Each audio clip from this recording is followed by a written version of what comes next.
لبیک یا حسین۔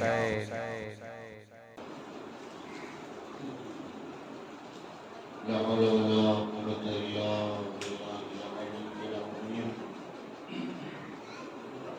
أعوذ بالله السميع العليم من الشيطان الرجيم. بسم الله الرحمن الرحيم. الحمد لله وكفى وسلام على عباده الذين اصطفى خصوصا على محمد المصطفى وعلي المرتضى والفاضل الزهراء والحسن المجتبى والحسين الشهيد كربلاء وآله المجتبى الذين أنهض الله عنهم الرجس وغفرهم تطهيرا.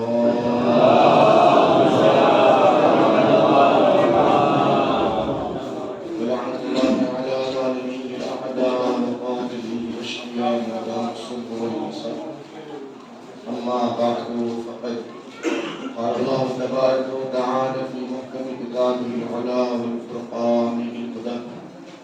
بسم الله الرحمن الرحيم.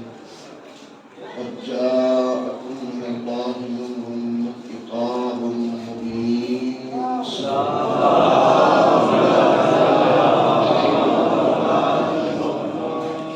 بزرگان قوم ملت، نوجوان عزیز، قرآن مجید کی آیت کریمہ کے ذیل میں آپ اللہ کی خدمت میں مسلسل گفتگو جاری ہے. ارشاد بارگاہ عبیت ہو رہا ہے قد جاءکم من اللہ نور وکتاب مبین.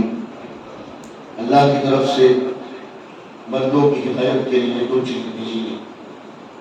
ایک نور بھیجا گیا، ایک کتاب مبین. خدمت میں عرض کر رہا ہوں کہ یہ دونوں چیزیں وہ ہیں کہ جن کو خالق کائنات نے ہدایت بشری کے لیے ضروری سمجھا.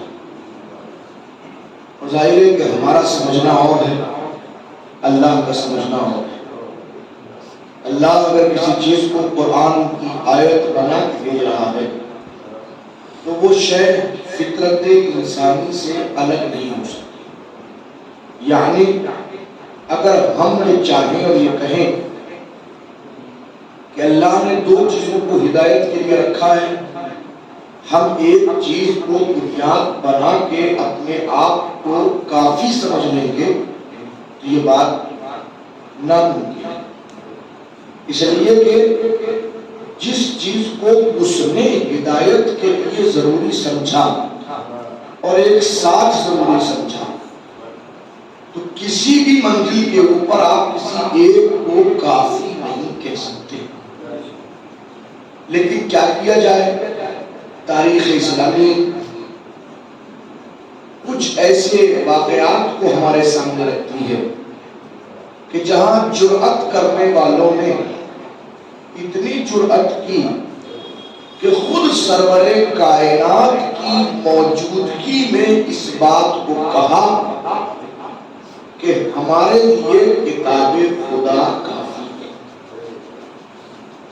حالانکہ جب قرآن دو چیزوں کو کہہ رہا ہے تو کوئی کسی ایک چیز کو کافی کیسے کہہ سکتا؟ پھر کم سے کم اگر فقط قرآن ہی کی منزلیں ہوتی تو ممکن ہے کوئی صاحب یہ کہہ دیتے قرآن اللہ کا کلام ہے، کسی انسان کا کلام نہیں ہے، اور ہم اللہ کے کلام کو صحیح طور اور صحیح طریقے پر سمجھ نہیں پا رہے. اگر قرآن میں تھا تو ہمیں پتہ نہیں چل پایا اللہ نے کہنا کیا چاہا ہے، بتانا کیا چاہا ہے، سمجھانا کیا چاہا ہے. لہذا اس کی تفسیر میں سرور کائنات نے بھی مسلسل حدیثیں بیان فرمائی. اب وہ حدیث کے جو عالم اسلام میں سب کے نزدیک متفق علیہ کہ حضور نے ارشاد فرمایا انی تارک فیکم الثقلین، میں تمہارے درمیان دو گرام قدر چیزیں چھوڑ کے جا رہا ہوں. دو بھاری چیزیں میں چھوڑ کے جا رہا ہوں. اب دیکھیے گا یہاں محسوس ہوگا کہ کوئی ساتھی کہیں کہ دو چیزیں چھوڑ کے جا رہے ہیں اور چھوڑ کے جانے والی چیزوں کا بیان مقصود ہے، اس کے علاوہ کچھ اور نہیں۔ کون کون سی؟ کتاب اللہ و عطرتی اہل بیتی، ایک اللہ کی کتاب ہے، دوسرے میری عطرت ہے جو میرے اہل بیت ہے۔ لیکن یہاں تک ممکن ہے اگر حدیث ختم ہو جاتی تو لوگ کہتے ہمیں کیا پتا کہ برائے ہدایت ہے، ہو سکتا ہے کہ اس لیے ہو تاکہ آپ ان دونوں کا احترام کریں، لیکن رسول نے آگے بڑھ کے جملہ کہا کہ ما ان تمسکتم بہما، جب تک تم ان دونوں سے متمسک رہو گے، لن تضلوا بعدی، تو میرے بعد کبھی گمراہ نہیں ہو سکتے۔ اس کا مطلب قرآن جن دو چیزوں کی ہدایت کی ذمہ داری لے رہا تھا کہ یہ دونوں چیزیں ہدایت کے واسطے ہیں، ان دونوں چیزوں کو رسول نے وضاحت کے ساتھ میں کہا کہ وہ کوئی اور نہیں ہے۔ نور سے مراد میری عطرت ہے، کتاب سے مراد میرا قرآن ہے۔ تو اللہ نے بھی کہا ہم نے دو چیزیں تمہاری ہدایت کے لیے بھیجی، ایک نور ایک کتاب۔ حضور نے بھی کہا میں تمہارے درمیان دو چیزیں چھوڑ کے جا رہا ہوں، ایک قرآن ایک میری عطرت جو میرے اہل بیت ہے۔ تو حدیث اور قرآن دونوں کو جمع کیجئے تو سمجھ میں آتا ہے کہ دونوں چیزیں ہدایت بشری کے لیے ضروری ہیں، اور انسان اس وقت تک ہدایت یافتہ رہے گا جب تک ان دونوں سے متمسک رہے۔ لیکن اگر کوئی کسی ایک کو چھوڑ دے، کسی ایک کو، اور دوسرے کو اپنا کے رکھے تو وہ کبھی ہدایت یافتہ نہیں ہو سکتا۔ ضرورت ہے کہ اس بندے کے اوپر دونوں سے، اب دونوں سے الحاق کیسے ہو؟ اس طرح سے الحاق ہو کہ جو قرآن کہہ رہا ہے اس کو سنا جائے، اس کو تسلیم کیا جائے، اور اس پہ کیسے عمل کرنا ہے یہ آپ سیرت اہل بیت میں تلاش کریں۔ یعنی جیسے میں نے کہا کہ تعلیم کی دو قسمیں ہوتی ہیں، یا تعلیم تھیوریکل ہوتی ہے یا پریکٹیکل ہوتی ہے۔ تو تھیوری پڑھنا ہو تو قرآن کو دیکھیے، پریکٹیکل کو دیکھنا ہے تو سیرت اہل بیت کو دیکھیے۔ یہ دونوں چیزیں اس منزل کے اوپر ہیں۔ میں نے کل ایک خاص منزل کو گفتگو کو لا کے چھوڑا تھا کہ ممکن ہے اس جگہ پر آتے آتے کوئی انسان اگر کفایت کی بات بھی کرے، کوئی کہے کہ یہ چیز کافی ہے، کافی ہے ہمارے لیے، جیسے کہنے والے نے جرأت کی، اگرچہ اس کی جرأت بڑی خطرناک ہے۔ جس فرد نے جرأت کی چیز بات کی، اس کی جرأت بہت تعجب خیز ہے، ہمیں تعجب میں ڈالتی ہے، اس لیے کہ اس نے جن الفاظ کا استعمال کیا ہے وہ الفاظ ہمیں نہ جانے کیا کیا سوچنے پر مجبور کرتے ہیں۔ علامہ شرف الدین موسوی جن کی کتاب المراجعات، جبل عامل بیروت کے رہنے والے، جنہوں نے شیخ ازہر شیخ سلیم بشری سے خط و کتابت کی ہے، اور وہ خط و کتابت چھپی ہے، اور ایک اہم ترین کتاب علم عقائد و مناظرے میں موجود ہے، جس میں انہوں نے اس خاص چیز کو سامنے رکھا ہے۔ توجہ فرمائیے گا، رسول نے کہا لاؤ قلم اور دعوات تاکہ میں تمہارے لیے ایک ایسا نوشتہ لکھ دوں کہ اس کے بعد تم کبھی گمراہ نہ ہو سکو۔ یہ حضور نے کہا، کہنے والے نے کہا حسبنا کتاب اللہ، ہمارے لیے اللہ کی کتاب کافی ہے۔ اور اس کے بعد جرأت، اگرچہ قرآن کہہ رہا تھا کہ دو چیزیں ہدایت کے لیے ضروری ہیں، تو کوئی جرأت کر کے یہی کہے کہ ہمارے لیے ایک کافی ہے تو بہت بڑی جرأت تھی، اور وہ بھی کس کے سامنے؟ سرور کائنات کے سامنے جرأت، حضور کے سامنے جرأت۔ لیکن اس نے آگے بڑھ کہا ان الرجل لیہجر، یہ جملے کہ یہ مرد ہذیان بک رہا ہے، یہ مرد ہذیان بک رہا ہے۔ یہ کہنے والے نے کہا شیخ سلیم سے، جو آیت اللہ شرف الدین موسوی نے لفظ استعمال کی، جملے سنیے آپ، وہ فرماتے ہیں کہ اگر کہنے والے کو کتاب خدا کی کفایت کا اعلان بھی کرنا تھا تو کم سے کم ادب کے ساتھ کرتا، تہذیب کے ساتھ کرتا۔ ہر کسی کو اپنی فکر کے بیان کرنے کا حق سماج نے بھی دیا ہے، شریعت نے بھی دیا ہے۔ ایسا نہیں کہ شریعت نے آپ کو مجبور کر دیا ہو کہ آپ اس کے علاوہ کچھ اور نہیں سوچ سکتے۔ آپ کو سوچنے کا حق ہے۔ اگر رسول کہہ رہے تھے ہدایت کے لیے دو چیزیں ہیں، تو کہنے والا کہتا نہیں میرے لیے تو ایک کافی ہے۔ ہو سکتا ہے بڑا پڑھا لکھا ہو، بڑا سمجھدار ہو سکتا ہے، لیکن اس نے جملے استعمال کر کہا کہ یہ مرد، حضور نے کہا بھائی اگر کہنا بھی تھا تو کہتا ان النبی لیہجر، یہ نبی ہی زیادت رہے، کہہ دیتا ان الرسول لیہجر، یہ رسول ہی زیادت رہے، لیکن کہنے والے نے نبی سمجھا نہ رسول سمجھا کہ یہ مرد۔ تو اگر کلمہ پڑھ رہے تھے تو کلمے کے نتیجے میں کم از کم کو یہ کرنا چاہیے تھا۔ توجہ فرمائیے گا کہ وہ ادب کے ساتھ کہتے ہیں کہ یہ مرد زیادہ نہیں، یہ رسول، یہ نبی۔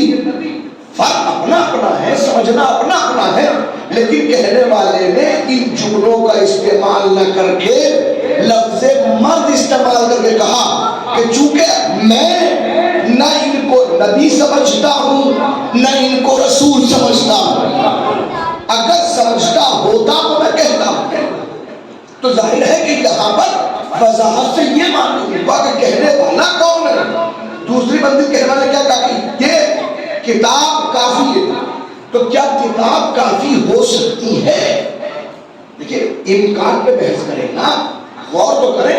قرآن کہہ رہا ہے کہ ہدایت کے لیے دو چیزیں ضروری ہیں، کہنے والا کہہ رہا ہمارے لیے ایک کافی ہے، اور کافی بھی کون؟ قرآن جو سامت ہے، جو بولتا ہی نہیں ہے، اس کا مزاج میں گفتگو ہے ہی نہیں، وہ تو بولتا ہی نہیں ہے، کسی سے نہیں بولتا۔ پرسوں میں نے ایک جملہ کہا تھا، اس کے تناظر میں کہہ رہا ہوں میں، ایاک نعبد و ایاک نستعین۔ میں نے اس حوالے جملہ کہا تھا کہ اس کو سمجھنے کے لیے سمجھیے کہ جہاں کا نعبد و وہیں کا نستعین ہو تو کبھی انسان خطا پہ نہیں ہو سکتا، لیکن کوئی یہاں کا نعبد اور وہاں کا نستعین پڑھے تو پریشانی پیدا ہوگی، ٹھیک ہے نا؟ جہاں کا نعبد ہو وہیں کا نستعین ہونا چاہیے۔ اب اس جملے میں آگے بڑھ کے کہنا چاہتا ہوں کہ جو کوئی ایاک نعبد اور ایاک نستعین ہی کو نہ سمجھ پائے، وہ یہ کیا کہے گا کہ ہمارے لیے کتاب کافی ہے؟ جو یہی نہ سمجھ پائے وہ کیسے کہے گا ہمارے لیے کتاب کافی ہے؟ کیا ممکن کہتی ہے؟ کیا اعتراض کرنے والے اعتراض کرتے ہیں، تمام چیزیں موجود ہیں، پر یہ بات تنقیدی بات نہیں ہے، سامنے کی صحیح بات ہے، بالکل سامنے کی بات۔ توجہ فرمائیے گا، الحمد پڑھا آپ نے، الحمد پڑھنے کے بعد امت اسلامیہ کو دیکھا دو حصوں میں بٹی ہوئی ہے۔ ایک وہ ہے جو غیر المغضوب علیہم ولا الضالین کے بعد میں آمین کہتے ہیں، ایک وہ ہے جو الحمدللہ رب العالمین کہتے ہیں۔ دونوں میں فرق ہے، ایک آمین ایک الحمدللہ رب العالمین۔ کسی نے پوچھا بھائی کون صحیح ہے کون غلط؟ تو ہمارے علماء نے بڑی اچھی بات کہی، دیکھیں ہمارے اپنی علماء کی بات کر رہا ہوں میں، انہوں نے کہا دونوں صحیح ہیں، نہ آمین والے غلط نہ الحمدللہ رب العالمین والے غلط۔ ہم مزاج تو یہ ہے کہ ہر کوئی اپنے آپ کو حق کہتا ہے، اپنے مقابل کو باطل کہتا ہے۔ تو اگر مزاج تھا تو اس کے بعد کہتے شیعہ علماء کہ سنی جتنے بھی ہیں سب غلط ہیں، لیکن نہیں کہا کسی نے، بلکہ کہا وہ بھی صحیح ہے ہم بھی صحیح ہیں۔ تو اب مسئلہ یہ کہ ایک الحمد کے بعد دونوں کیسے صحیح ہو گئے؟ تو کہ سمجھ میں جب آئے گا جب الحمدوں کو سمجھنے کی کوشش کریں گے۔ الحمد ہے سورہ دعا، سورہ دعا، ایاک نعبد سے شروع ہوتی دعا، اے پروردگار ہم تیری ہی عبادت کرتے ہیں، وہ ایاک نستعین تجھ سے ہی مدد چاہتے ہیں۔ اور پھر آگے بڑھ کے کہتے ہیں اہدنا الصراط المستقیم، یہاں سے بنا شکر ہمیں صراط مستقیم دکھا، یا ہمیں صراط مستقیم پر قائم رکھ۔ اور کیجئے گا اب جو کہہ رہے ہیں دکھا وہ آمین کہتے ہیں، جو کہہ رہے ہیں باقی رکھ وہ الحمدللہ کہتے ہیں۔ دونوں جملے صحیح ہیں۔ آمین نے بتایا مل ہی نہیں ہے، دعا کر رہے ہیں کہ مل جائے۔ الحمدللہ رب العالمین نے کہا ہم موجود ہیں، باقی رہنے کی دعا کر رہے ہیں۔ صلوات پڑھے محمد والے محمد۔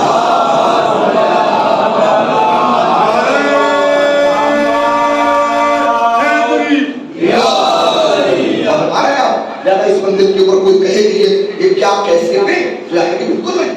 آپ قرآن فہمی کا ذوق تو رکھیں، قرآن کو سمجھنے کی کوشش تو کریں، تبھی تو بات واضح ہوگی. کہنے والا کہ ہمارے ہو سکتا ہے کہ جو کہہ رہا ہے کہ مجھے کتاب کافی ہے وہ قرآن کو سمجھ رہا ہو. اگرچہ میں نے بات تیسری مجلس میں کہا تھا اس بات کو کہ یہ ممکن نہیں ہے. ممکن اس کے لیے جو 114 سوروں کو مکمل جانتا ہو، لیکن جس کا ایمان ہی 67 میں سورہ گایا ہو، کم سے کم وہ تو نہیں کہہ سکتا. لیکن کہنے والے نے کہا ہمارے لیے کتاب کافی ہے. اب تم نہ سنیے، میں نے کل اس بات کو کہا تھا کہ اگر آپ دیکھنا چاہیں تو پوری کتاب کافی نہیں ہو سکتی. پوری کتاب بسم اللہ کی با سے لے کر والناس کی سین تک 6666 آیتیں، 114 سورے، 30 پارے، کسی کی کفایت نہیں کر سکتے، کسی کو کافی نہیں ہو سکتے جب تک کہ اہل بیت ساتھ میں نہ ہو. لیکن ہاں اگر کسی کے پاس دامن اہل بیت ہے تو دامن اہل بیت کی بنیاد پہ کسی کو ایک آیت بھی مل جائے تو کافی ہے. یہ غور نہیں کیا؟ اہل بیت کا دامن نہ ہو تو پورا قرآن کافی نہیں، اور اہل بیت ساتھ میں ہو تو ایک آیت بھی کافی. اب کہیں کیسے؟ اب آئیے عرض کر رہا ہوں خدمت میں، توجہ فرمائیں گے کیسے. مدینہ منورہ، مسجد نبوی، مولائے متقیان مسجد پہ بیٹھے ہوئے، منبر پہ بیٹھے، کوفے نہیں گئے اب تک، ابھی مدینے ہی میں ہیں، بیٹھے ہیں اور بیٹھ کے بہت سارے اسلامی مسائل پر گفتگو فرما رہے ہیں. علی کے منبر کے نیچے عالم تفسیر کی سب سے بڑی شخصیت بیٹھی ہے. کون عالم تفسیر سب سے بڑی؟ حضرت عبداللہ ابن عباس. علی کے چچزاد بھائی بھی ہیں، عباس ابن عبد المطلب کے بیٹے ہیں، مولا علی کے سگے چچزاد بھائی ہیں، لیکن عمر میں بہت چھوٹے ہیں اور علی کی شاگردی کا شرف ملا ہوا ہے. علی سے اتنا قریب ہے کہ جو کچھ ان کے پاس قرآن کا علم ہے وہ سب کچھ علی کا دیا ہوا، وہ سب کچھ مولا متقیان نے عطا فرمایا. اور اتنے بڑے ہیں کہ عالم اسلام میں کوئی ایک فرقہ بھی ایسا نہیں جو ان کے بغیر تفسیر قرآن لکھ سکے.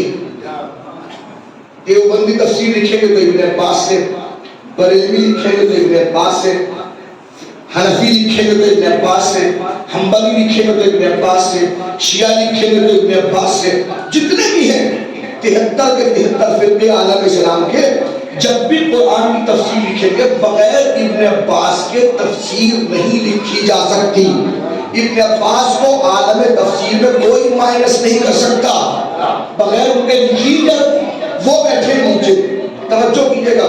اب ان کا کہنا یہ ہے کہ میں نے دیکھا کہ ایک شخص آیا اور آ کے علی کی خدمت میں کہتا ہے یا علی گناہ ہو گئے، کیا کروں؟ مولانا نے کہا استغفار کرو. دوسرا شخص آیا، یا علی کھیتی سوکھ گئی ہے، کیا کروں؟ کہ استغفار کرو. تیسرا آیا، یا علی اولاد نہیں ہوتی، کیا کروں؟ کہ استغفار کرو. چوتھا انسان آیا، یا علی نہریں سوکھ گئی، کیا کروں؟ کہ استغفار کرو. پانچواں آیا، یا علی بیٹے کی ضرورت ہے، کہ استغفار کرو. چھٹا آیا، یا علی انجام میں جنت چاہیے، کہ استغفار کرو. 10 لوگ آئے، 10 الگ الگ باتیں انہوں نے پیش کی. علی نے ہر ایک کے جواب میں یہی جملہ کہا، استغفار کرو، استغفار کرو، استغفار کرو، استغفار کرو. لوگ آتے ہیں پوچھتے ہیں چلے جاتے ہیں، آتے ہیں پوچھتے ہیں چلے جاتے ہیں. تو لوگ تو اپنا جواب دے کے جا رہے ہیں، وہ تو سب مطمئن ہے، لیکن جو منبر کے نیچے بیٹھا ہے یہ پریشان ہو گیا، عبداللہ ہو گئے پریشان۔ عالم تفسیر نے کہا تھا ہبر الامہ، ہبر کہتے ہیں روشنائی کو، کہ امت کی روشنائی، یعنی اگر یہ نہ ہو تو وہ امت کچھ لکھ بھی نہیں سکتی۔ کتنا بڑا رقم ہے، اتنے بڑے ہیں عبداللہ ابن عباس، ہبر الامہ کہا جاتا ہے ان کو، عالم اسلام۔ ان سے برداشت کر، کیوں برداشت نہ ہوا؟ اب اس کو سائیکولوجیکل یوں سمجھیے، فرض کیجئے مریض تو سبھی آج کے زمانے میں، کون مریض نہیں ہے، مرض تو سبھی کو ہو رہا، پہنچ گئے ڈاکٹر صاحب کے پاس، یہ بیٹھے نہیں مسکرا رہے، پہنچ گئے، جناب فیور ہے تھوڑا سا، اب یہ مت اچھا نہیں، پیراسیٹامول لے لیجیے، چلا گیا۔ دوسرا آیا کہ کوئی نزلہ ہو رہا ہے، انہوں نے پیراسیٹامول لے لیجیے۔ تیسرا آیا کھانسی ہو رہی ہے، پیراسیٹامول لے لیجیے۔ میں فرض کر رہا ہوں، معاف کیجیے گا، ایسا ہے نہیں، ایک ہی سالٹ لکھا جا رہا ہے۔ چوتھا آیا سر میں درد ہے، پیراسیٹامول لے لیجیے۔ پانچواں آیا میرے پاؤں میں درد ہے، پیراسیٹامول لے لیجیے۔ 10 مریض ان کے پاس میں آئے اور 10 کے 10 کو یہ ایک ہی سالٹ لکھ کے دے۔ سرکاری اسپتالوں کے لیے مشہور یہی بات ہے، ہم وہاں جاتے ہیں وہ ایک ہی دوائی، ایک لال سی، ایک پیلی سی، ایک سفید سی، جو گیا اس کو وہی، ہمیں وہ قابل اعتبار نہیں ہوتا ہے نا، تو اعتبار کیوں ختم ہوا؟ کوئی ایک ہی دوائی سبھی کو، بخار والے کو بھی وہی، سر درد والے کو بھی وہی، پیٹ درد والے کو بھی وہی، کڈنی میں پرابلم ہے تب بھی وہی، آنکھوں میں درد ہے تب بھی وہی، بی پی ہو گیا تب بھی وہی، شوگر ہو گئی تب بھی وہی۔ تو بھائی سمجھدار انسان کھڑا ہو جائے، جب بیماری الگ الگ ہے تو نسخہ ایک کیوں؟ ہر کوئی برداشت نہیں کر سکتا۔ تو جو آنے والا پوچھ رہا علی سے، علی گناہوں کا استغفار، کھیتی سو کا استغفار، بھاگ ختم ہونے کا استغفار، اولاد چاہیے استغفار، جنت چاہیے استغفار، انارے چاہیے استغفار، ہر ایک سے استغفار۔ لوگ تو رسوا لے کے جا رہے ہیں، سب مطمئن ہے، لیکن جو منبر کے نیچے بیٹھا اس سے برداشت نہ ہوا، جب سب چلے گئے کھڑے ہو کے کہتا یا علی، وہ آیا اس سے بھی استغفار، وہ آیا اس سے بھی استغفار، وہ آیا اس سے بھی استغفار، وہ آیا، ایک استغفار پوری زندگی کے لیے کافی۔ یہ بات سمجھ میں نہیں آئی؟ مسکرا کے فرمایا عبداللہ میں نے کبھی قرآن سے ہٹ کے کچھ نہیں کہا، توجہ فرمائیے گا، قرآن ہو اہل بیت نہ ہو تو کفایت نہیں کرے گا، اہل بیت ہو تو ایک آیت بھی کفایت، توجہ کیجیے گا۔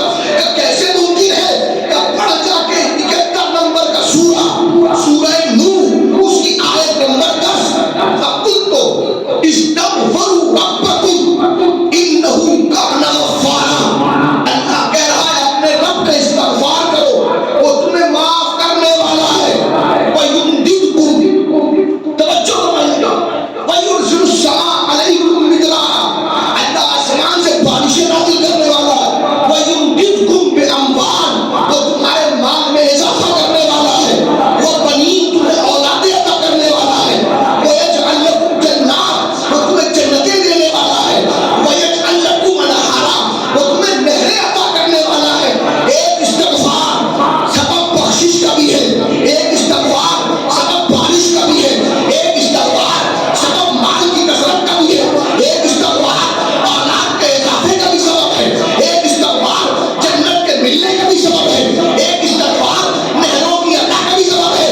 کھڑے ہو کے کہتا ہوں مولا میں تو حافظ ہوں، آج تک یہ آیت مجھے دکھائی نہیں دی۔ مولا نے مسکرا کے فرمایا تو حافظ ہے، میں محافظ ہوں۔ سلام علیکم محمد وعلیہ السلام۔ آپ بلند آواز سے پڑھیے محمد وعلیہ محمد۔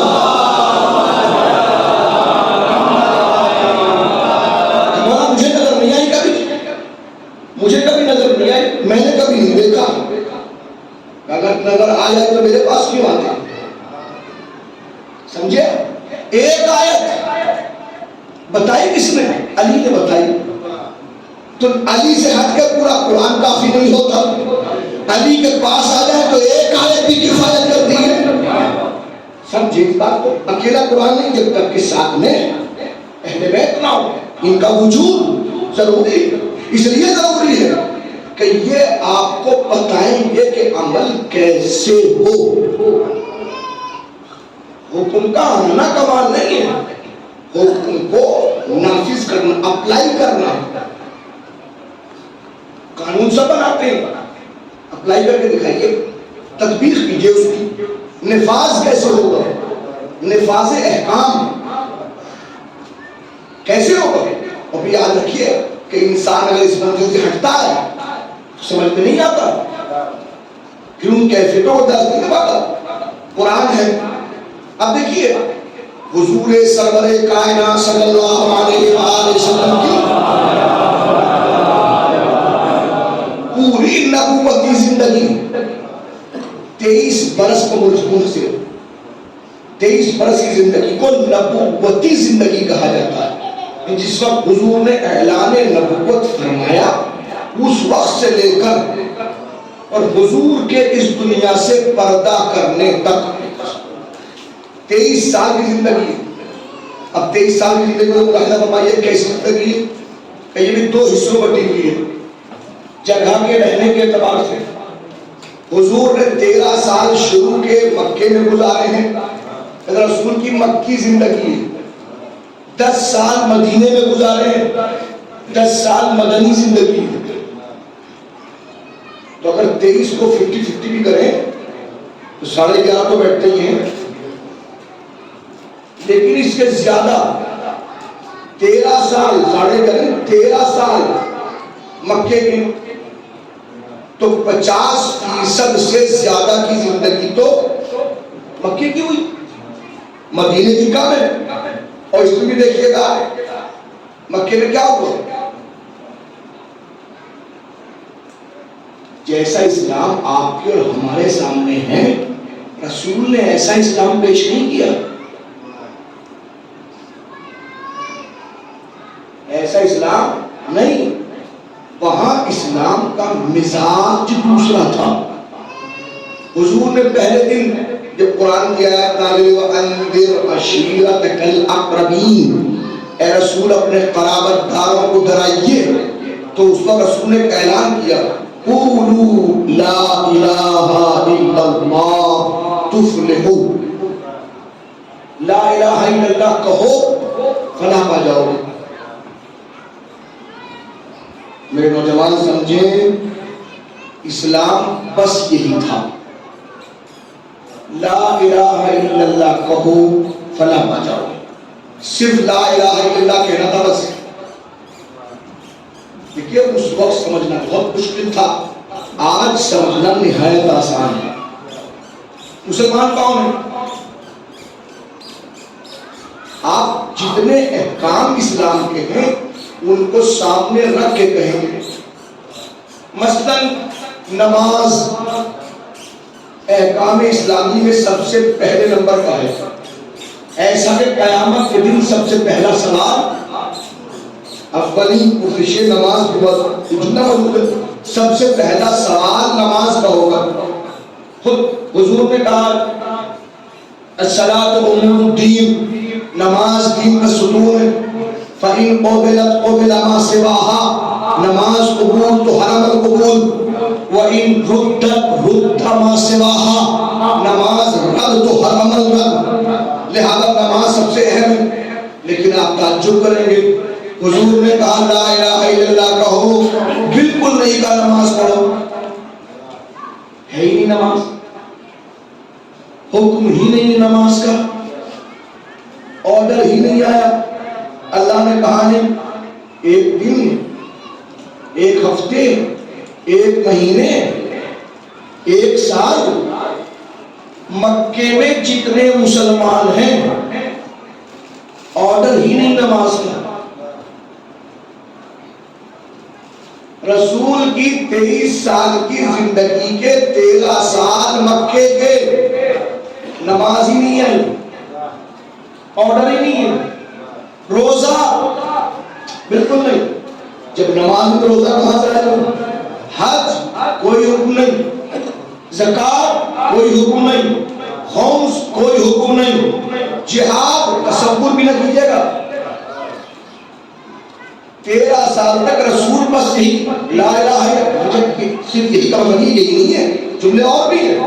اور بذات کہوں مکے میں صرف اصول دین پہنچائے ہیں، عقیدہ اس کے علاوہ کچھ اور نہیں۔ لا الہ الا اللہ کہو، جب لا الہ الا اللہ کہنا سیکھ گئے، مسلمان ہو گئے، تو کہو محمد رسول اللہ۔ اب لا الہ الا اللہ کے ساتھ محمد رسول اللہ آ گیا، اب اللہ کو عادل بھی مانو۔ نبوتوں کا اعلان کیا گیا کہ اللہ نے ہماری ہدایت کے لیے 1,24,000 انبیاء بھیجے، پہلے آدم، پھر نوح آئے، ابراہیم آئے، موسیٰ، عیسیٰ، یہ سب کچھ آتا رہا۔ مانو اس کو، مانتے رہو۔ ملائکہ ہیں، مانو، جی مان لیا۔ حوریں ہیں، مانو، مان لیا۔ جنت ہے، مانو، مان لیا۔ جہنم ہے، مانو، مان لیا۔ برزخ ہے، مانو، مان لیا۔ مکے میں یہی منواتے رہے، بس ماننے کا نام اسلام تھا، اس کے علاوہ کچھ اور نہیں۔ نماز نہیں، نماز عمل، عمل کا آرڈر نہیں۔ روزہ عمل، عمل کا آرڈر نہیں۔ حج عمل، عمل کا کوئی آرڈر نہیں۔ جتنے بھی عقیدے ہیں مکے میں، عمل کوئی ہے ہی نہیں۔ مسلمانوں کو جو اس وقت کے ہیں باقاعدہ مارا جاتا ہے، پیٹا جاتا ہے، ظلم ہوتا ہے۔ حضرت بلال نمبر 1 حبشی ہیں، کالے کی تو دلیل کچھ نہیں چلے گی۔ نمبر 2 غلام ہیں، جو تھوڑی بہت ویلیو ہے بھی وہ غلام ہونے کی وجہ سے ختم۔ تیسری منزل کا مسلمان ہو گئے، لا الہ الا اللہ کہہ دیا۔ کالے، غلام، مسلمان، 3 ایسے ظلم۔ بتائیں کیا ہوتا تھا؟ گرم ریت پر لٹا کے گرم پتھر باندھ دیا جاتا تھا، لٹا دے تاکہ اٹھ نہ سکے، اس پہ بیٹھ رہے، کوڑے مار رہے، پانی پیاس لگی، پانی نہیں دیتے۔ یہ سب کام مسلمانوں کے ساتھ ہوتا تھا۔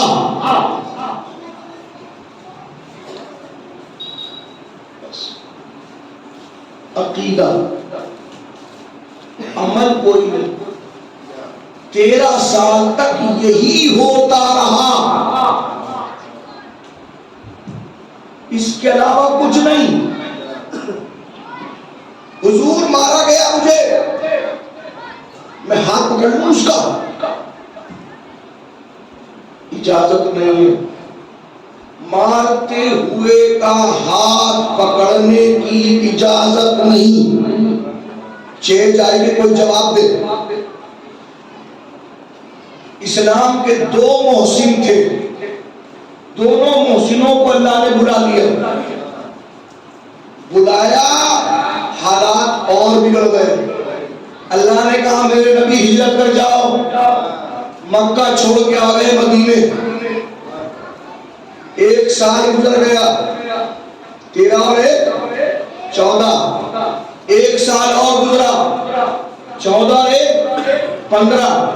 15 سال نبی کی زندگی کے گزر گئے، نہ کوئی عمل۔ حد یہ ظلم کے خلاف ہاتھ بلند کرنے کی بھی اجازت نہیں ہے۔ سن 2 ہجری میں پہلی مرتبہ آیت آئی، اُذِنَ لِلَّذِينَ يُقَاتَلُونَ بِأَنَّهُمْ قَدْ ظُلِمُوا۔ جملے موجود ہیں کہ جن لوگوں پر ظلم ہو رہا ہے ان کو قتال کی اجازت دی جاتی ہے۔ جنگ کی پہلی مرتبہ مسلمانوں کو اجازت رسول اسلام کے اعلان اسلام کے 15 سال کے بعد مدینے میں سن 2 ہجری میں ملی ہے، اس سے پہلے اجازت ہی نہیں ہے۔ غور کیجیے گا، سمجھیے گا اس منظور میں کہاں ذہنوں کو لانا چاہتا ہوں۔ حکم نماز 2 ہجری میں آیا، حکم روزہ بعد میں آیا، تمام چیزیں۔ تو اسلام کا جو تصور میرے اور آپ کے دماغ میں ہے وہ اس وقت نہیں تھا۔ اسلام آہستہ آہستہ آیا ہے، بالتدریج آیا ہے، حرامہ حرامہ آیا ہے، آہستہ آہستہ آیا ہے، ایک دم سے اسلام رسول نے نہیں پیش فرمایا۔ اب مجھے بتائیے جس رسول نے اسلام کو آہستہ آہستہ پیش کیا ہو اور اس حد پہ لے کے آئے ہو کہ آہستہ آہستہ، تو پھر کیا کوئی کسی ایک عمل کو دیکھ کے اپنی نجات کی ذمہ داری ادا کر سکتا ہے؟ ہو سکتا ہے اسلام کچھ اور بھی ہو، یہی وجہ ہے۔ اب جملہ سنیے گا اور میں بات کو مکمل کروں، یہی وجہ ہے۔ کبھی آپ نے غدیر کے بعد کی آیت کو غور سے سنا اور پڑھا ہے، غور کیا ہے اس میں؟ الیوم اکملت لکم دینکم واتممت علیکم نعمتی۔ لوگ کہتے ہیں آج دین مکمل ہو گیا، ترجمہ غلط ہے، یہ ترجمہ ٹھیک نہیں ہے۔ اسلام غدیر میں مکمل نہیں ہوا، اسلام جب سے ہے تب سے مکمل۔ پھر آپ کہیں گے پھر فرق کیا ہے اس جملے کا؟ جملہ ہے نے ایک لفظ کو چھوڑ دیا، ترجمہ کرتے ہوئے، ٹرانسلیشن کرتے ہوئے ہم نے ایک لفظ چھوڑ دیا۔ جملہ یہ نہیں کہ اليوم اکملت دینکم، آج ہم نے تمہارے دین کو مکمل کیا۔ یہ جملہ اليوم اکملت لکم دینکم، آج ہم نے تمہارے لیے تمہارے دین کو مکمل کر دیا، تمہارے لیے تمہارے دین کو۔ کیوں؟ اسلام آہستہ آہستہ آیا ہے۔ جب رسول نے کہا لا الہ الا اللہ، مجھے پھر سمجھانا پڑے گا تاکہ بات اچھی طرح واضح ہو جائے۔ رسول نے کہا لا الہ الا اللہ کہو فلاں پا جاؤ گے۔ کسی نے رسول کی آواز کو سنا، کہا لا الہ الا اللہ، کہہ کے مر گئے۔ مسلمان مرا کافر، مسلمان جنت جائے گا جہنم۔ اس نے محمد رسول اللہ نہیں کہا بھی، انہوں نے صرف لا الہ الا اللہ کہا، مگر کب؟ اب نہیں، آج نہیں۔ جب نبی نے کہا تھا قولوا لا الہ الا اللہ تفلحوا، نبی کی آواز کو اس وقت سنا، اس نے کہا لا الہ الا اللہ، اٹیک پڑا مر گیا۔ کیا کہیں گے آپ؟ جنت جائے گا جہنم؟ جنت جائے گا۔ کیوں جائے گا جنت؟ اس لیے کہ اسلام بس لا الہ الا اللہ ہے۔ لیکن اتفاقاً اب اس جملے کی نزاکت کو سمجھیں گے آپ 2 منٹ کے بعد، بدقسمتی سے زندہ رہ گیا۔ اب حکم آیا محمد کو اللہ کا رسول بھی مانو۔ اب اس نے کہا لا الہ الا اللہ، حضور کو نبی نہیں مانا، مر گیا۔ جنت جائے گا جہنم؟ کیوں؟ اس لیے کہ حکم پہلے ایک تھا، اب حکم 2 ہو گئے، حکم 2 ہو گئے۔ اسلام پڑھ کے دوسری منزل پر، پہلی سیڑھی سے دوسری سیڑھی میں اسلام آ گیا، لہذا اب جنت جانے کے لیے محمد رسول اللہ کہنا ضروری ہے۔ اب کسی نے محمد رسول اللہ کہا، مر گیا، کہاں جائے گا؟ جنت ہے جہنم؟ جنت کیوں؟ اس لیے کہ اسلام اس کے لیے بس اتنا ہی ہے کہ اس کو لا الہ الا اللہ کہنا ہے، محمد رسول اللہ کہنا ہے۔ اب زندہ رہے بدقسمتی سے، پھر کہہ رہا ہوں بدقسمتی سے زندہ رہے، آگے بڑھے، حکم آیا اللہ کے بھیجے ہوئے تمام انبیاء پر ایمان رکھو، آدم سے لے کے عیسیٰ تک ہر ایک کو مانو۔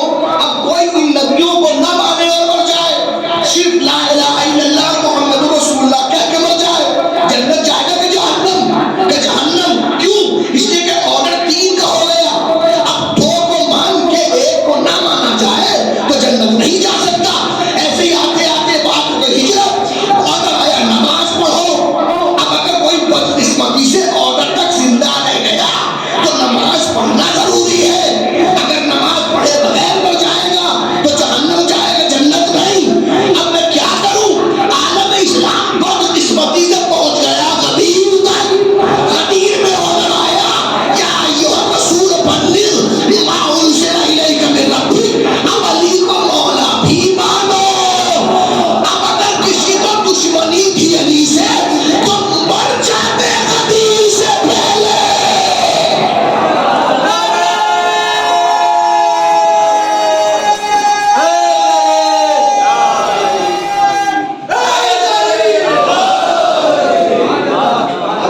نہیں دشمنی تھی کسی کو علی سے تو مر جاتے غدیر سے پہلے،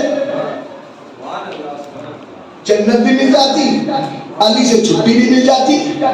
لیکن اگر کوئی غدیر تک زندہ رہ کے آ گیا اور رسول نے کہہ دیا تو اب سمجھ میں آیا آپ کے، اگر بھی یہ تمہید سمجھ میں آ گئی اب سمجھیے الیوم اکملت لکم دینکم. اب جو غدیر تک آ گیا اس کا اسلام یہ ہے کہ وہ علی کو مولا بھی مانے.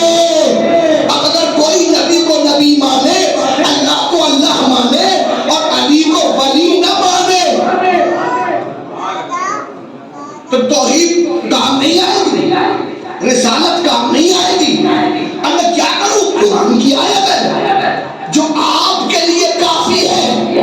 آپ نہیں تو قرآن کافی، قرآن کہہ گیا یا ایھا الرسول بلغ ما انزل الیک من ربک وان لم تفعل فما بلغت رسالتہ. اے رسول اگر علی کی ولایت کو نہیں پہنچایا تو کچھ بھی نہ کیا، کچھ بھی نہ کیا. نماز نہیں پہنچائی، روزہ نہیں پہنچایا. یہ جس کو پہنچائے بغیر رسول کی رسالت بیکار ہو جاتی ہے، اس کو مانے بغیر مسلمان کا ایمان کیسے ہو جائے گا؟ صلوات پڑھیے محمد آل محمد. تھوڑا تھوڑا اگر ممکن ہو تو تشریف تھوڑا تشریف لے آئیے، تھوڑا تھوڑا تشریف تھوڑا. صلوات پڑھیے محمد آل محمد.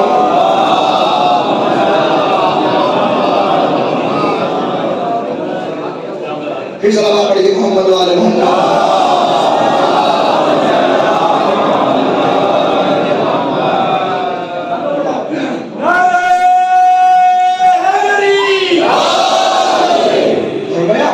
اس بات کو سمجھا تو قرآن کہہ رہا ہے، قرآن بتا رہا ہے اس بات کو بغیر علی کی ولایت کے. آہستہ آہستہ بڑھانا شروع، آہستہ آہستہ یہاں تک لے کے آیا قرآن.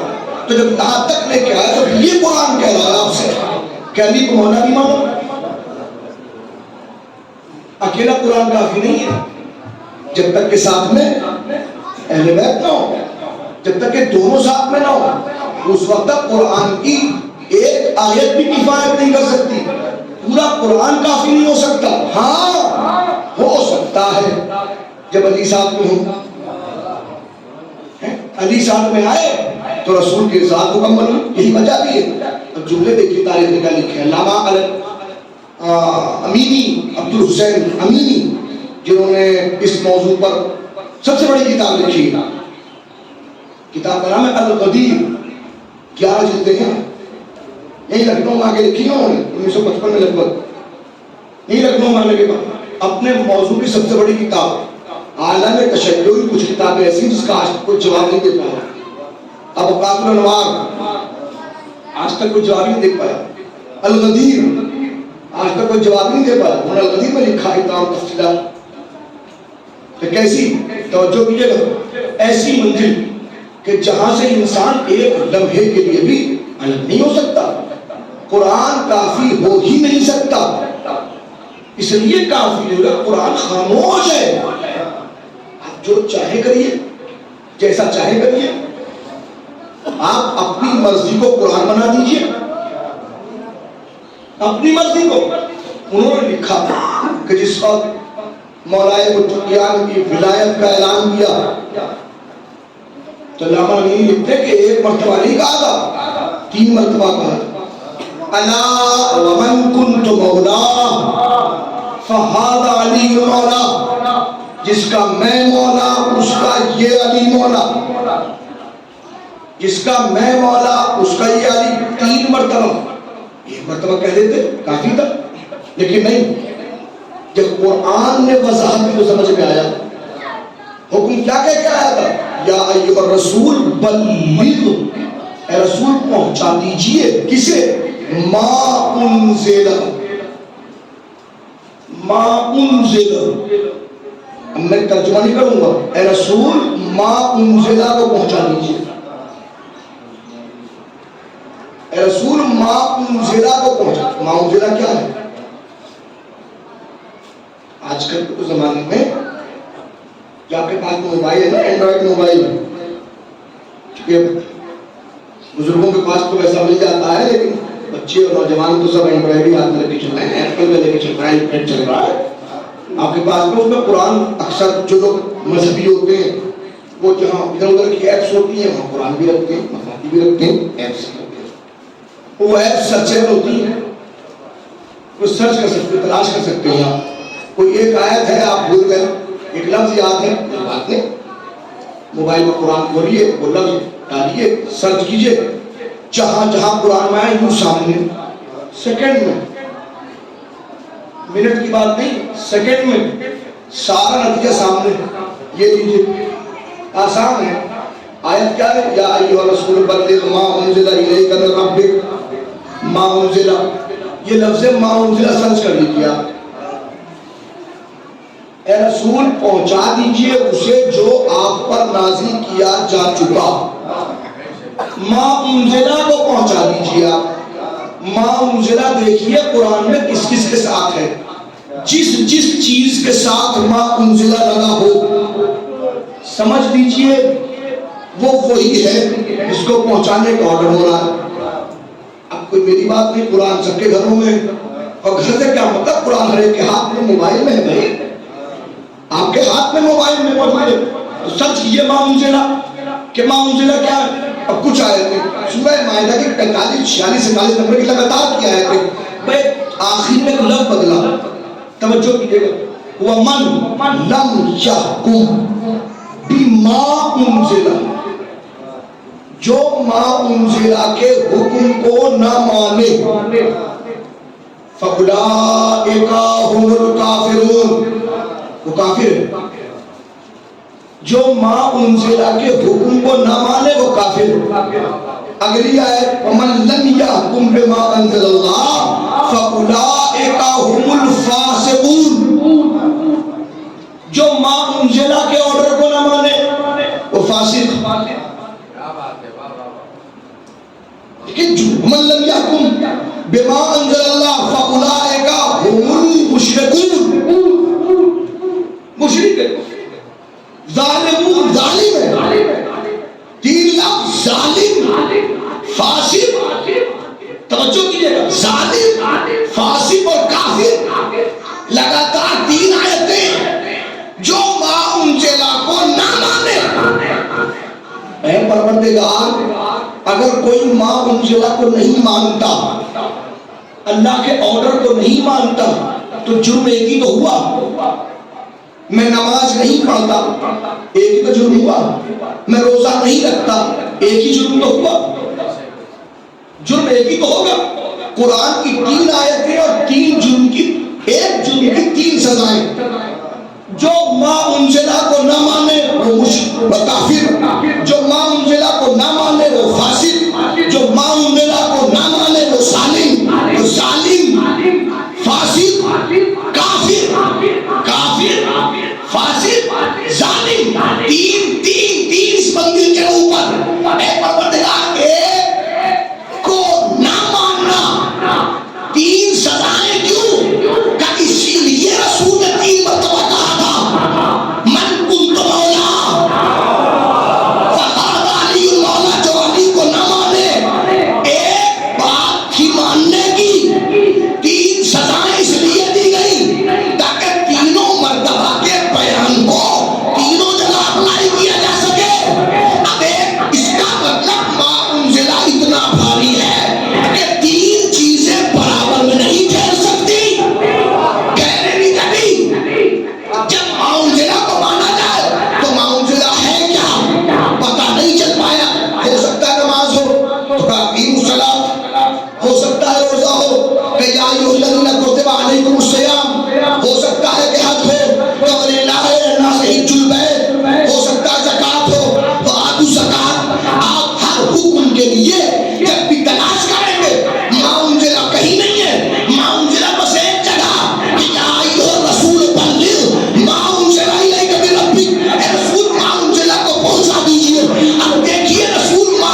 کہ اہل بیت ساتھ میں نہ ہو. اہل بیت ساتھ بتاتے ہیں قرآن کی آیت کا مزاج کیا ہے.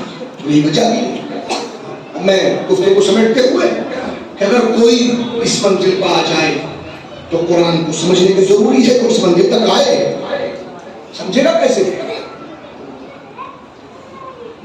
ایت کو بھیجا ہی اسی لیے گیا تاکہ وہ ہر ایک چیز کو سمجھائے. آگے بڑھیے توجہ کیجیے. میں وضاحت کے ساتھ کہنا چاہ رہا ہوں اس بات کو.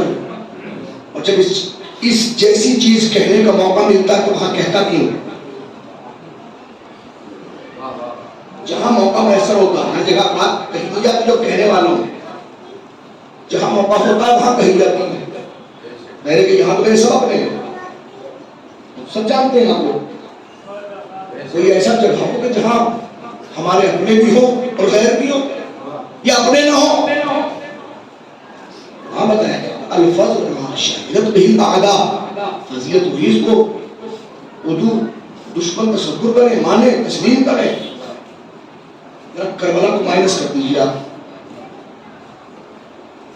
اہل بیت جب سمجھ میں آئیں گے جب قرآن سمجھیں. قرآن جب سمجھ میں آئے گا جب اہل بیت سمجھ میں آئے گا. اور یہ دونوں تب سمجھ میں آئیں گے جب کربلا سمجھ میں آئے. اگر کربلا آپ کی نظروں کے سامنے نہیں ہے تو نہ قرآن سمجھ میں آئے گا نہ عطرت سمجھ میں آئے گی. یہی وجہ ہے کہ جو لوگ کربلا میں آئے تھے وہ نہ قرآن کو جانتے تھے نہ عطرت کو جانتے تھے. ہم نے دیکھا ہے کہ وہ قرآن کو بھی مانتے ہیں.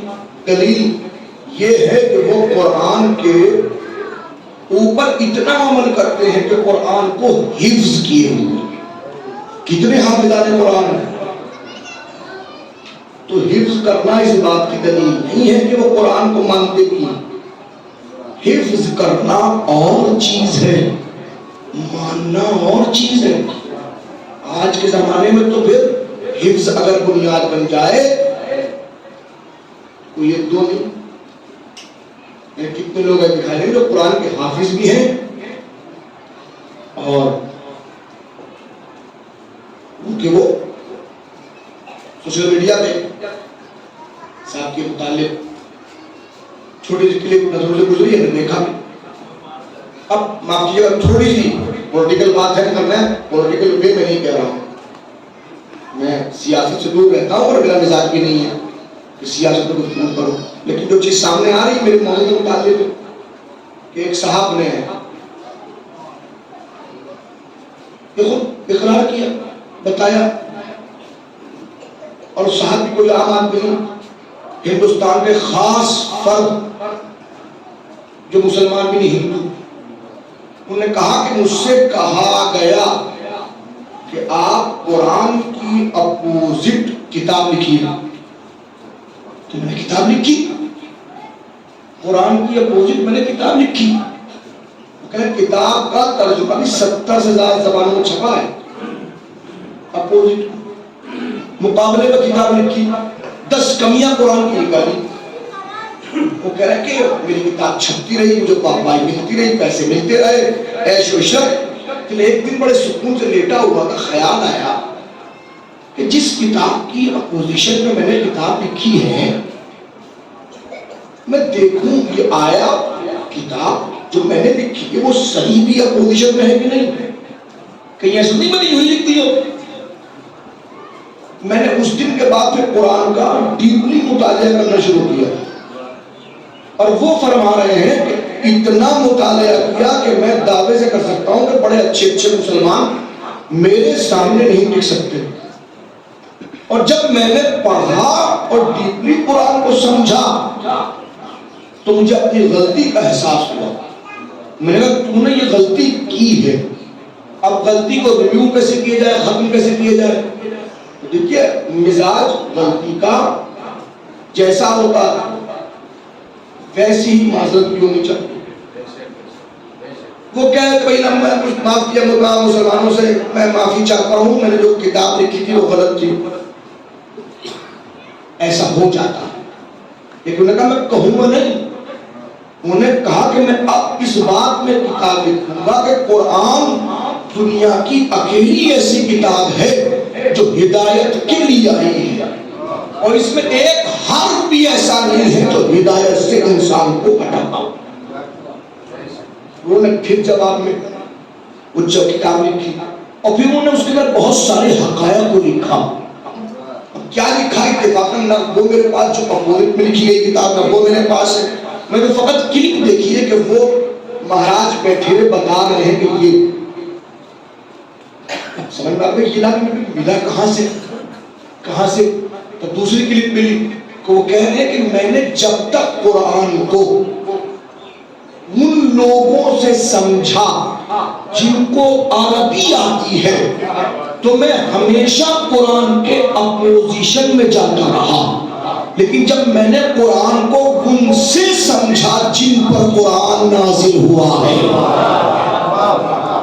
توجہ کیجیے گا، تو مجھے معلوم ہوا۔ اور پھر اب میں بات نہیں روک رہا ہوں، اس بات کو یاد کر رہا ہوں، تو یاد کیجئے میرے اور آپ کے 11ویں امام کا زمانہ، جب اسحاق کندی نے نواقض القرآن لکھنا شروع کی کہ قرآن کی بہت ساری آیتیں ایک دوسرے سے ٹکراتی ہیں، اور جہاں ٹکراؤ ہو وہ بندوں کی کتاب ہو سکتی ہے، اللہ کی کتاب نہیں ہو سکتی۔ وہ لکھ رہا ہے، مسلمان ہے، لا الہ الا اللہ کہہ رہا، محمد رسول اللہ، اتنا بڑا عالم ہے اسحاق کندی کے کوئی جواب میں کچھ کہہ نہیں سکتا، کسی کو بحث کرنے کی ہمت بھی نہیں ہے۔ اور جب یہ بات ہمارے اور آپ کے 11ویں امام تک پہنچی کہ اسحاق کندی ایسی کتاب لکھ رہا ہے، تو امام نے اس کے ایک شاگرد کو بلایا، اور بلانے کے بعد اسے ایک جملہ کہا، بھائی تم اس کا شاگرد ہو کہ نہ؟ ہاں، کہ ایک کام کرو، میری طرف سے اپنے اعتبار سے ایک سوال اس سے کر لینا۔ کیا کہ بھائی اتنا پوچھنا اس سے کہ آپ جو نواقض القرآن لکھ رہے ہیں، آپ جو کتاب لکھ رہے ہیں، قرآن میں تناقض ہے، ایک دوسرے کے اپوزیشن میں کتاب آیتیں موجود ہے، اتنا بتا دیجئے اگر اس کتاب کا لکھنے والا اور متکلم تمہارے پاس آ کے یہ کہے کہ تم نے میری آیت سے وہ مطلب نہیں لیا جو میں نے نازل کیا ہے، تو بتاؤ تم کیا جواب دو گے؟ متکلم کہہ رہا میرا مطلب یہ نہیں ہے، آپ کہہ نہیں مطلب تو یہ ہے، تو تم کیا کہو گے؟ جی یہ کہاں پر یہ پوچھ لینا، بس اتنا پوچھ لینا۔ وہ چلا گیا، آیا اسحاق کے پاس، بیٹھا ہے، کہنا استاد ایک سوال ہے، کہنا ہاں بتاؤ، کیا آپ نواقض القرآن لکھ رہے ہیں؟ وہ چونکا، ہاں ہاں لکھ رہا ہوں، کیوں؟ ایک سوال سمجھ میں آتا ہے، بتائیے جواب، کیا سوال ہے؟ تو یہ بتائیے اگر کتاب کا متکلم، کتاب کا لکھنے والا آ کے یہ کہے اس سے مراد یہ نہیں یہ ہے، تو آپ کی کتاب کا کیا ہوگا؟ کھڑا ہو گیا، کھڑا ہو کہتا ہے تم سے کس نے کہا ہے؟ تم سے کس نے کہا ہے؟ کہ میرے دماغ میں آتا ہے کہ تمہارا استاد ہوں، میں جانتا ہوں تمہاری اوقات کتنی ہے، تمہارے دماغ میں سوال آ ہی نہیں سکتا، سچ بتاؤ کہ نہیں میرے دماغ میں نہیں، بتاؤ کس نے کہا ہے یہ جملہ کس کا ہے؟ جب مجبور ہو اس نے کہا یہ مجھ سے حسن ابن علی نے کہا ہے، جب آپ کے روایت کے جملے یہ جا کے دیکھیے روایتوں میں لکھا ہوا ہے، اہل سنت کے بڑے علماء نے لکھا ہے کہ اسحاق نے اپنی کتاب کو اٹھایا، پھاڑ کے اس نے آگ کے حوالے کیا اور کہا کہ واللہ یعلم حیث یجعل رسالتہ، اللہ بہتر جانتا ہے اپنا عہدہ کسے عطا کرے۔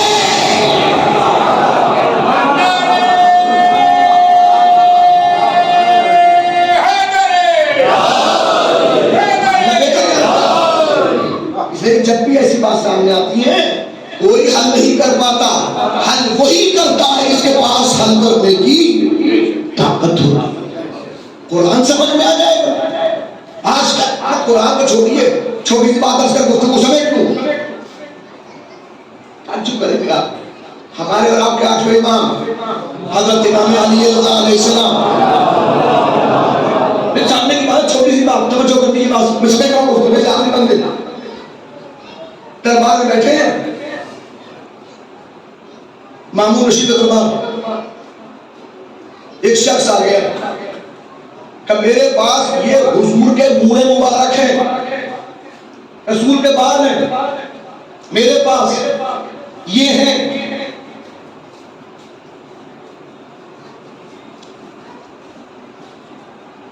کیا دعویٰ کرنے والا دعویٰ کر لے، ثبوت کیسے میسر ہو؟ وہ ہے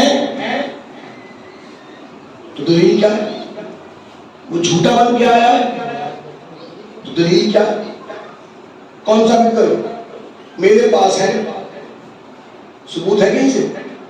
قرآن کی بات نہیں کر رہا ہوں، قرآن تو لکھا ہوا بھی ہے، اللہ کی کتاب ہے، تو سامنے کی دوسرے بال کون سمجھائے گا رسول کے بال ہے کہ نہیں؟ مامون نے کہا ہم نے سب بات سمجھنے کا ذریعہ موجود ہے، بلاؤ ابن موسیٰ کو، بلاؤ ابن موسیٰ کو، صحابہ امام ان کے بیٹے کو بلاؤ، تشریف لائے مولا 8ویں امام صحابہ امام کے بیٹے آئے بیٹھے، ہاں کیوں بلایا؟ یہ اپنا رسول اللہ، یہ آدمی آیا کہہ رہا ہے میرے پاس رسول کے بال ہیں، اب یہ سچ کہہ رہا ہے کہ جھوٹ؟ ہمارے پاس تو کوئی ثبوت ہے نہیں، ہم سمجھیں گے کیسے، معلوم کیسے کریں گے سچ ہے کہ جھوٹ ہے؟ مولا مسکرائے پھر کر لو فیصلہ، کہتے ہمارے بس کی فیصلہ کرنا نہیں ہے، آپ موجود ہیں، فیصلہ کر کے بتائیے اس کے پاس رسول کے سچ میں بال ہیں کہ نہیں؟ تم اتنا بھی نہیں کر سکتے؟ جو رسول کی بال کو نہ پہچانے وہ آل کو کیا پہچانے گا؟ جو بال کو نہ سمجھ سکے وہ آل کو کیا سمجھے گا؟ اور جس کی سمجھ میں آل نہ آئے وہ کی سمجھ میں قرآن کیا آئے گا؟ رب دیکھیے گا، تم یہ نہیں کہ نہیں، آپ بتائیے، آپ سمجھائیے، آپ دکھلائیے، کیا فرماتے ہیں آپ؟ یہ رسول کے بال ہیں کہ نہیں؟ مسکرائے، مسکرا کے فرمایا بہت آسانی سے، کیسے؟ کبھرے دربار میں فیصلہ ہوگا، بلا لو سب کو، آ گئے سب لوگ، جب سب آ گئے تو پتہ امام نے اپنے مسجد میں بیٹھے بیٹھے کہا جاؤ آگ لے کے آؤ، جاؤ آگ لے کے آؤ، آگ منگوائی، انگیٹھی سامنے آ گئی، امام نے کہا ان بالوں کو اس آگ میں ڈال دو، ان بالوں کو اس آگ میں ڈال دو، بالوں کو آگ میں ڈال دو، اگر جل جائے تو جھوٹا ہے، نہ جلے تو سچا ہے، جل جائے تو جھوٹا، نہ جلے تو سچا، بس یہ معیار دیا، ڈال دو، سامنے انگیٹھی ہے، بال نکالے گئے، اب جملہ کہہ رہا ہوں، تاریخ میں لکھا 4 بال تھے، آگ میں ڈالا گیا، 3 جل گئے، 1 رہ گیا، 3 جل گئے، 1 رہ گیا، ایک بندہ مسکرا کے فرمایا یہ میرے دادا کا ہے، یہ 3 میرے دادا کے نہیں ہے، سمجھ میں آیا؟ کیوں؟ کس لیے؟ کہ یہ بتانے کے لیے کہ یہ بال رسول کے ہیں، رسول وہ جس کی محبت جس کے دل میں آ جائے جہنم اسے نہیں جلا سکتا، تو جس کی محبت لوگوں کو بچا لے خود اس کے بال جہنم میں کیسے جل سکتے ہیں؟ فیصلہ کر دیا، تو جہاں بال سمجھ میں نہ آ رہے ہو،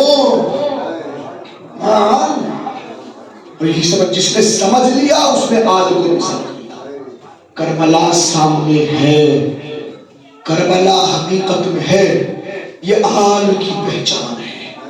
کون ہے کربلا میں آل رسول؟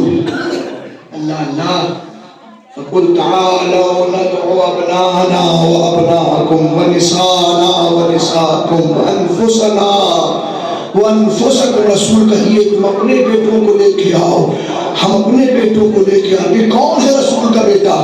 گود میں حسین، انگلی پکڑے ہوئے حسن، یہ دونوں رسول کے بیٹے۔ اب اگر حسین کا بیٹا کربلا میں دکھائی دے تو وہ آل رسول، حسن کا بیٹا دکھائی دے تو آل رسول۔ آج اس کا ماتم کرنے کے لیے آئے ہیں، ایک بیوہ کو اس کے لال کا بھروسہ دینا ہے۔ آل رسول ہے قاسم، آل رسول ہے قاسم۔ بس میں نے بڑی زحمت دی، اللہ آپ کی توفیقات میں اضافہ فرمائے، اس عزا کو آپ سے قبول فرمائے۔ بس عزیزو آئیے، میں سمیٹ رہا ہوں گفتگو کو۔ کون ہے قاسم؟ 13 برس کے قاسم۔ کون قاسم؟ وہ قاسم جس کو باپ نے بڑی منتوں کے ساتھ کربلا کے لیے مانا تھا۔ وہ قاسم جب باپ اس دنیا سے گئے صرف 3 سال کی عمر ہے۔ کتنا بڑا بچہ ہوتا ہے 3 سال کی، لیکن ایک بات یاد ہے، بنیا قاسم دیکھو کل حسن نہیں رہے گا، ایک وقت وہ آئے گا پریشانی کا ہنگام کو، بیٹا یاد رکھنا۔ ہو سکتا ہے بچہ بھول جائے، کچھ باتوں کو لکھا قاسم کے لیے نہیں، کسی اور کے لیے لکھ کے تعویذ بنایا، تعویذ بنا کے بازو پر باندھا، بیٹا جب بہت مصیبت کا وقت ہو تو اس تعویذ کو کھول کے پڑھ لینا، تمہاری مصیبت ٹھیک ہو جائے گی۔ جی بابا بہتر ہے۔ رسول کا بیٹا، بڑا بیٹا، سبط اکبر حسن ابن علی، روایت کہتی ہے زہر دغا سے شہید کیے گئے، 72 ٹکڑے کلیجے کے نکل کے آئے۔ قاسم دیکھ رہے، ام فروا زوجہ حسن قاسم کو گود میں لے کے بیٹھ گئے۔ اب روایت کا جملہ یہ ہے، ہمیشہ گھر کے اندر تنہائی میں ام فروا ہے قاسم ہے، ام فروا ہے قاسم ہے، بہت کچھ تیاری کرنی ہے۔ ام فروا کو آ گیا سن 60 ہجری، 10 سال گزر گئے، کب گزرے پتہ نہیں چلا۔ کبھی بھی ام فروا نے مولا حسین کی بارگاہ میں آ کے کبھی کچھ سوال نہیں کیا۔ ظاہر بڑی بھاوج ہیں، بہت کچھ حق رکھتی ہیں، لیکن جس گھر کا ذمہ دار حسین ہو وہاں کسی کا حق نہیں مارا جاتا۔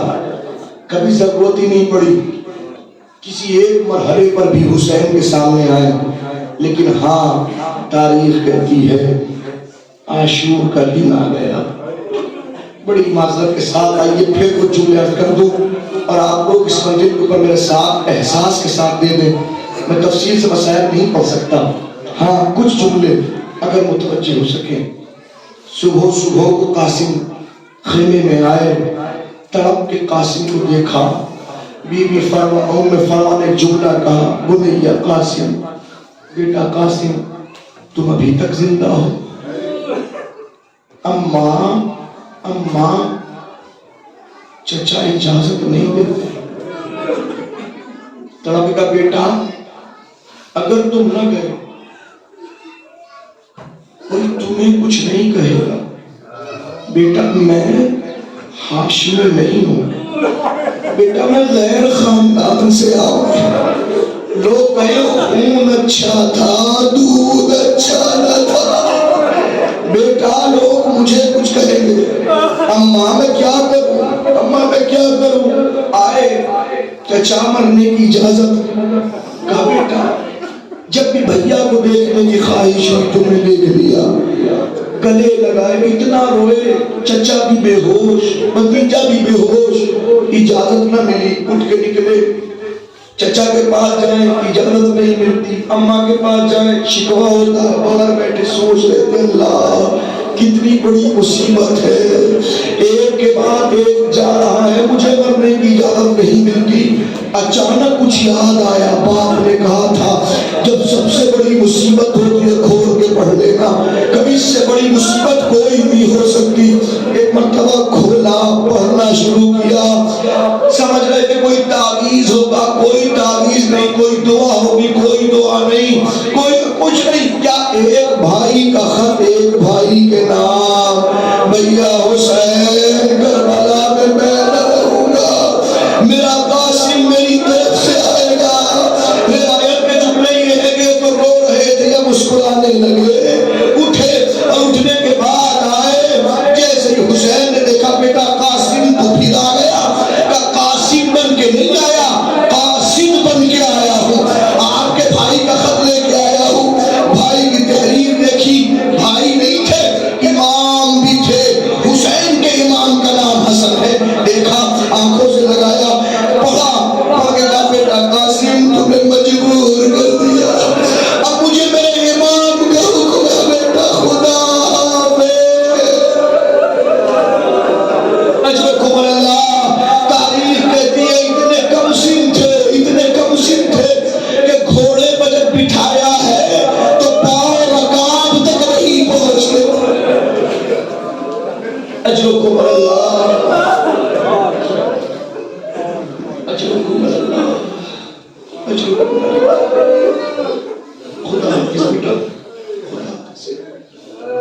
قاسم چلنے لگے. رکو قاسم. حسین نے 2 کام کیے. اگر برداشت کر سکے تو کر لیجیے گا. بڑی معذرت کے ساتھ 7 محرم ہے. یہ مصیبتیں محرم کے علاوہ پڑھی نہیں جا سکتی, نہ سنی جا سکتی, ممکن نہیں ہے. محرم ہے تو پڑھی جاتی ہے. 2 کام تو سنیں گے. پہلا کام کیا کیا؟ پہلا کام یہ کیا کہ جو کرتا قاسم نے پہنا تھا, حسین نے آگے بڑھ کے اس کے گریبان کو پکڑ کے چیر دیا, گریبان پھاڑ دیا. مقاتل لوگوں نے لکھا ہے, علماء نے پوچھا کہ حسین نے کیوں کیا؟ کہ حسین نے اس لیے کیا کہ گریبان کا کھلا ہونا اور پھٹا ہونا یتیم کی علامت ہوتی ہے. حسین نے گریبان پھاڑ دیا. عربوں کا طریقہ تھا, ہر ایک سے لڑتے تھے, یتیم کو کچھ نہ کہتے تھے. حسین نے گریبان پھاڑ دیا. یہ کوئی اور نہیں ہے, یہ میرے حسن کا یتیم ہے. شاید کوئی یتیمی کی وجہ سے رحم کر جائے. اجرکم اللہ. خدا کوئی غم نہ دے. دوسرا کام بتاؤں کیا کیا حسین نے؟ دوسرا کام کیا کیا بتایا آپ کو؟ میں بتاؤں, میں متوجہ کروں, سنیے. یہ ماما دیکھ رہے ہیں, یہ ماما دیکھ رہے ہیں. اس علامے کی کیفیت 2 طرح سے ہوتی ہے. اس میں 2 سرے ہوتے ہیں.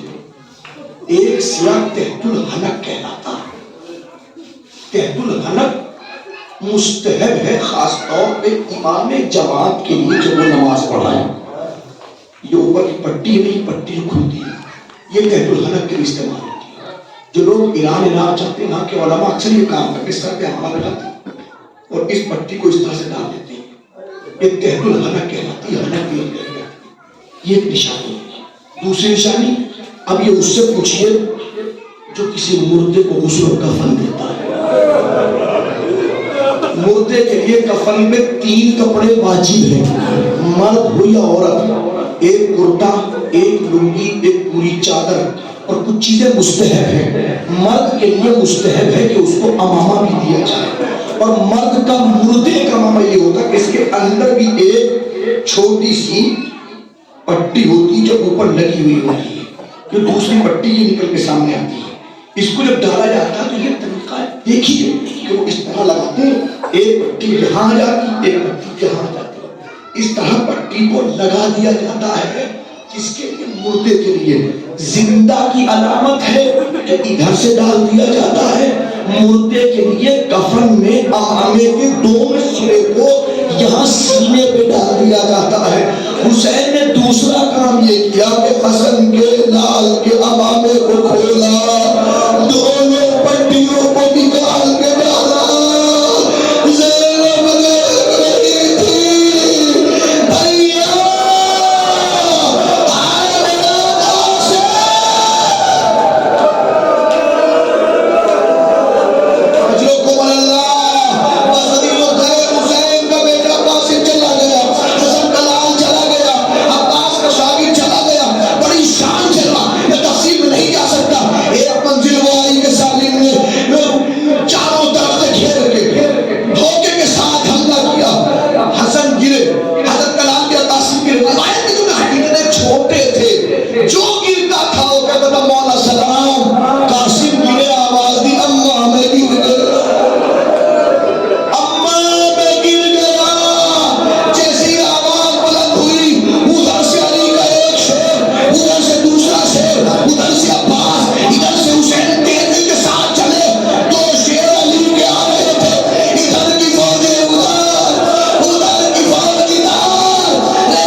آ گئے تھے۔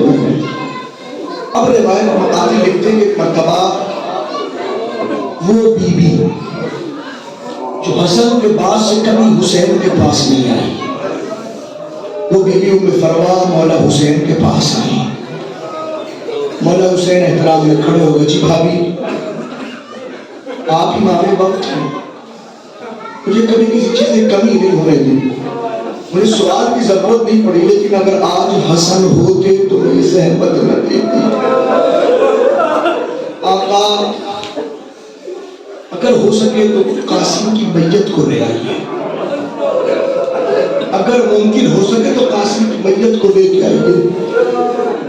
جی بھابی اٹھے، حسین مختبے میں آئے۔ حسین پریشان ہے، قاسم کو لے کے کیسے جائے، کیوں؟ لاش قاسم پامال ہو چکی ہے، ٹکڑے ٹکڑے میت ہے۔ روایت کہ حسین نے اپنی ابا کو بچھایا، لاش کے ٹکڑے ابا میں رکھنے شروع کیے، ایک مرتبہ گٹھڑی باندھی، باندھ کے کمر پہ رکھی، خیمے میں آ گئے۔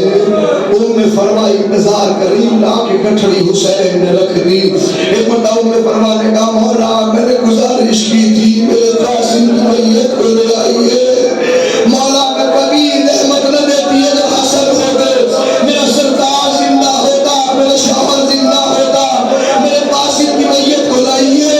ایک مرتبہ حسین نے کہا بہن زینب، بہن ام کلثوم، ذرا بھابی کے کندھوں کو پکڑو، دونوں بیویوں نے کندھے پکڑے، حسین نے آگے بڑھ کے گٹھڑی کھول دی، اے بھابی قاسم کی میت۔ روایت کہتی ہے ایک مرتبہ برداشت نہ کر سکیں گے، ام فروا کھڑی ہوتی ہے، کھڑی ہو کے کہتی بیویوں مجھے مبارکباد دو، سب سے زیادہ قبول میرے قاسم کی میت، آئے میرا قاسم، آئے